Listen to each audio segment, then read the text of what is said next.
So, gymtimidation, the coined phrase which means everything to lots and lots of people, it's the difference of you thinking about wanting to start exercise and then not even starting because you're frightened, you're worried, the anxiety is there about exercising. Or maybe you've made that first hurdle, but you're not able to keep going. By the time end of January comes around, you're already thinking about quitting, and February, you're already giving up that gym.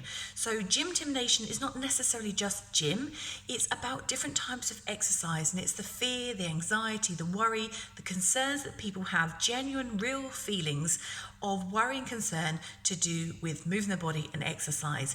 And they are the fears of things like not fitting into an environment.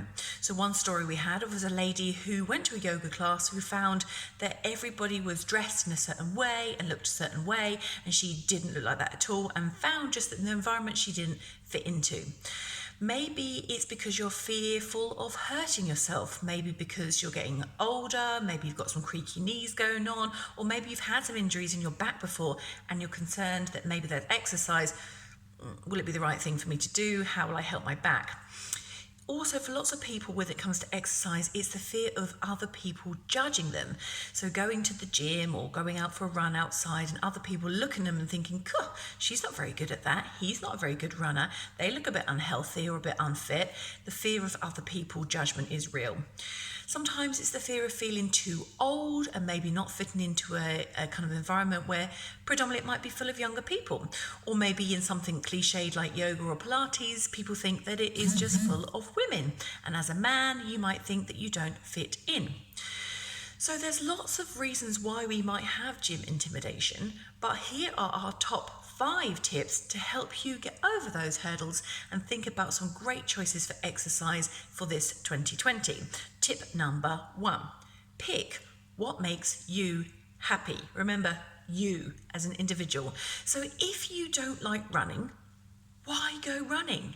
If the gym makes you feel bad about yourself and you're really just going for a swim, perhaps a little 5 minutes on the treadmill, and the rest of it you're too frightened to go into the weight section because the men scare you, or you're worried about what everybody else thinks, why are you going to the gym? If that's not your bag, don't do it, because you won't stick at it. It won't be a habit that you make for life. And these exercise tips are all about healthy choices for life, not just for January. So do what makes you happy. If that means jigging around your room, dancing away to some favourite tunes, that's exercising. You're moving your body. Think about what makes you happy. Tip number 2. You need to make it a habit. And by making it a habit, it becomes something that you do often and regular.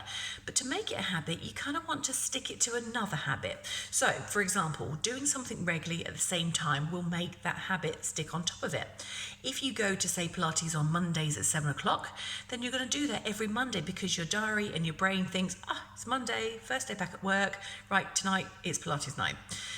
Maybe it's something as simple as in the morning, you're brushing your teeth, and you're standing at the sink brushing your teeth, and maybe you're doing some heel rises, plie bar stuff. Maybe you've got the coffee on, and whilst you're waiting for the coffee, that's the time that you do your squats and lunges. It's really simple like that. You can also think about tying it into, say, habits that you do when you drop the kids off to school. Drop the kids off to school, and 3 days a week or every day of the week, whatever you want to do, I'm going to drop them off and then go for a little walk. I'm going to go for a run. I'm going to do that thing straight afterwards. So it becomes a habit with a habit. Tip number 3. Do whatever it is you've decided to do more regularly at the beginning. Do it more. Once a week is great for maintenance, and I'm going to be totally honest with you. Doing something once a week more than doing it not at all is completely 100% better than you've ever done before. Doing something is better than nothing. But to make things really stick and to become kind of ingrained in your culture of how you move your body, I honestly recommend that you do things more at the beginning. So get yourself a pack of credits, get yourself some one-to-one sessions, join your gym, whatever it is that you're going to do, go for a run, but do some more. Don't just do once a week, do a few more. And when that habit starts to kick in, your body and your brain and your mind all connect together, and it becomes more obvious that this is something that this person regularly does. So do it more at the beginning until it becomes a habit. Once a week is more for your maintenance. Tip number 4. You need to find your tribe, and by that we mean Find the location, the environment, and the people that make you feel like you fit there. That can be the people of the teachers, the instructors, and of course it's the people that go there as well. There is no point going to somewhere where you don't fit in. So again, we've spoken to people who found that sometimes they go to exercise classes where everyone's wearing Sweaty Betty and Lululemon and they all look like they're wearing crop tops and very fashionable, and they're somebody that wears like a baggy t-shirt and leggings, and they feel a bit clashed, they don't fit in. If it's going to make you feel bad, don't do it. Don't go to that place. My top tip for this is having a look at people's social media accounts, because it gives you a good glimpse or image, probably not even into what is going on, but what they want you to think is going on. So for lots of people's social media, you will get a glimpse of their behind the scenes stuff. It will tell you a lot about that person or the persons that work there and the people that go there. You'll be able to have a sneaky peek at the place. What is it like? Is it dark? Is it high? Is it bright? Whatever. Are there colours that I like? I mean, sometimes maybe orange is your favourite colour. Maybe it's not. Who knows? So find your tribe. And if you find on the social media that you're going to that page that they're all about, you know, black and white photography and everything looks really high, shiny and high workout, and that's what you're into, great. You're going to fit perfectly in there.